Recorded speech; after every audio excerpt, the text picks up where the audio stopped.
No, we'll take you more, way more next time. What we really need a lot of awareness spreading around. So, and you don't understand. Yeah, you know.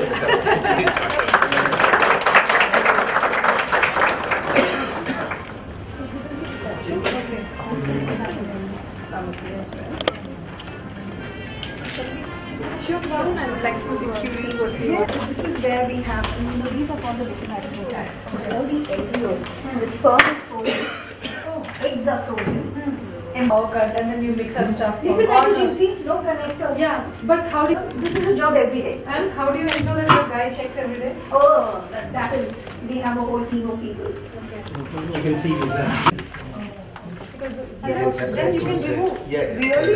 and they just pass on from here to egg into the IVF. You get the eggs out and then So make the we give embryo. injections, let them produce lots of eggs, and then we extract it. It's not a surgery, just a OSS సంతాన సాఫల్య కేంద్రం 2009 సంవత్సరంలో హైదరాబాద్లో ఒక చిన్న సంస్థగా మొదలైందండి.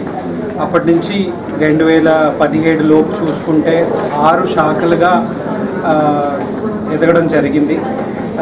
కేవలం తెలంగాణ రాష్ట్రం కాకుండా భారతదేశంలో ఉన్న ముఖ్య పట్టణాల్లో రాష్ట్రాల్లో రావాలన్న ఉద్దేశంలో ఉన్నాము. సో హైదరాబాద్లో 4 శాఖలు ఉన్నాయి.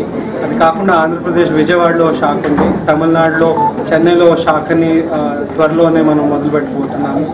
సో ఈ వరంగల్ జిల్లాలోనే ముఖ్యంగా రావాలి అని ఎందుకు అనుకున్నాము అంటే, ఒకటి వరంగల్ జిల్లా ఇప్పుడు ఒక స్మార్ట్ సిటీగా ఎదుగుతూ ఉంది. ఇక్కడి కలెక్టర్ గారు శ్రీ ఆంధ్రపాలి గారు డిజిటలైజేషన్ అడ్వాన్స్మెంట్స్ని చేయాలని అనుకుంటూ ఉన్నారు. సో కలెక్టర్గా ఆవిడ చేసిన కృషిలో మెడికల్ హెల్త్ ఆరోగ్యపరంగా కూడా మేము మా వంతు ఇది చేయాలి, టెక్నాలజీ వైజ్ బెస్ట్ ఇక్కడ ఇవ్వాలన్న ఒక ఉద్దేశంతో ఓఎస్ఎస్ సంస్థను ఇక్కడ నెలకొల్పడం జరిగింది.